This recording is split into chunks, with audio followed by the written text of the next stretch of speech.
आजकल social media के दौर में ऑनलाइन गेमिंग का बड़ा लुत्फ चल रहा है। तो उसी से रिलेटेड आज की हमारी न्यूज़ होने वाली है, यानी कि नफरत फैलाने वाले जो ग्रुप्स हैं वो आतंकवादी गेमिंग प्लेटफॉर्म का इस्तेमाल करके छोटे बच्चों को भर्ती कैसे करते हैं और उन्हें इन्फ्लुएंस किस प्रकार करते हैं, उसके ऊपर ये न्यूज़ होने वाली है। यानी कि जो आज के समय में ऑनलाइन गेमिंग है बच्चों और युवकों में बेहद लोकप्रिय है, यानी कि वो बहुत पसंद करते हैं इसे। कई प्लेटफॉर्म जैसे कि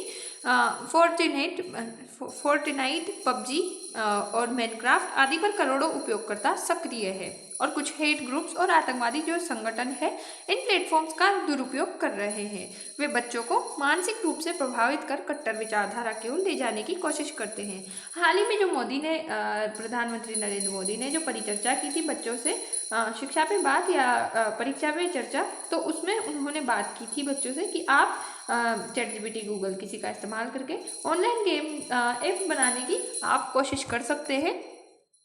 उनका आप इस्तेमाल कर सकते हैं। टेक्नोलॉजी से रिलेटेड उन्होंने बच्चों को जो है स्किल डेवलप करने की बात कही थी। तो गेमिंग को लेके भी उस चर्चा में बात हुई थी। गेमिंग प्लेटफॉर्म क्यों बन रहे हैं विनाश निशाना, तो बच्चों और किशोरों की बड़ी संख्या इस पे प्रभावित है। वो बहुत इन्फ्लुएंस है। लाइव चैट और वॉइस चैट की इसमें सुविधा है। निजी मैसेजिंग और ग्रुप बनाने का विकल्प भी आता है जिसमें मॉडरेशन की सीमाएं होती है। गेमिंग के दौरान विश्वास और दोस्ती जल्दी बनना संभव है, क्योंकि बच्चे एक तो जल्दी इन्फ्लुएंस हो जाते हैं और उनमें एक दोस्ती की भावना होती है। भर्ती के तरीके क्या है, तो दोस्ती और भरोसा जीतना, धीरे धीरे कट्टर विचारधारा से परिचित कराना, यानी कि उनका ब्रेन वॉश करना बहुत आसान होता है। मीम्स और गेम के अंदर छिपे संदेशों का उपयोग करना, निजी चैट में बातचीत शिफ्ट करना, बाहरी प्लेटफॉर्म्स पर भी ये ले जाए जाते हैं। वे कौन कौन से प्लेटफॉर्म इस्तेमाल करते हैं, तो रोब्लॉक्स, कॉल ऑफ ड्यूटी जो कि बहुत फेमस गेमिंग प्लेटफॉर्म है,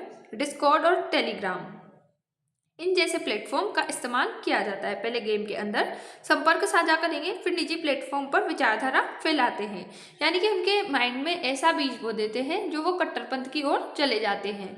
बच्चों पर प्रभाव, तो मानसिक ब्रेन वॉश होता है, समाज से दूरी बढ़ती है, हिंसक सोच का विकास होता है और गलत सूचना पर विश्वास होता है। परिवार और दोस्तों से अलगाव जैसी भावनाएं इनमें उत्पन्न होती है। वास्तविक उदाहरण देखिए, सामान्य संदर्भ, तो कई देशों में रिपोर्ट सामने आई है कि चरमपंथी समूह गेमिंग चैट का उपयोग कर रहे हैं। ऑनलाइन कम्युनिटी में गुप्त रूप से प्रचार सामग्री साझा की जाती है। सुरक्षा एजेंसियां इस पर निगरानी बढ़ा रही है।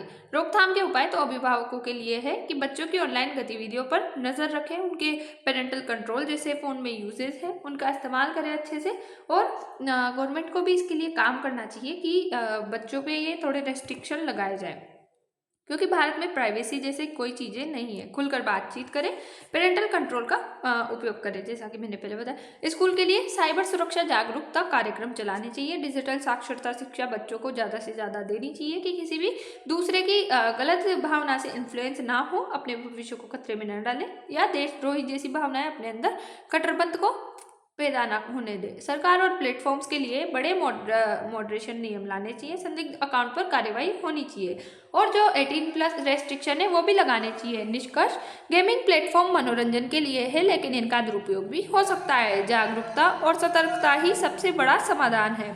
बच्चों को सुरक्षित डिजिटल वातावरण देना हम सबकी जिम्मेदारी है। जय हिंद, जय भारत। Thanks for watch.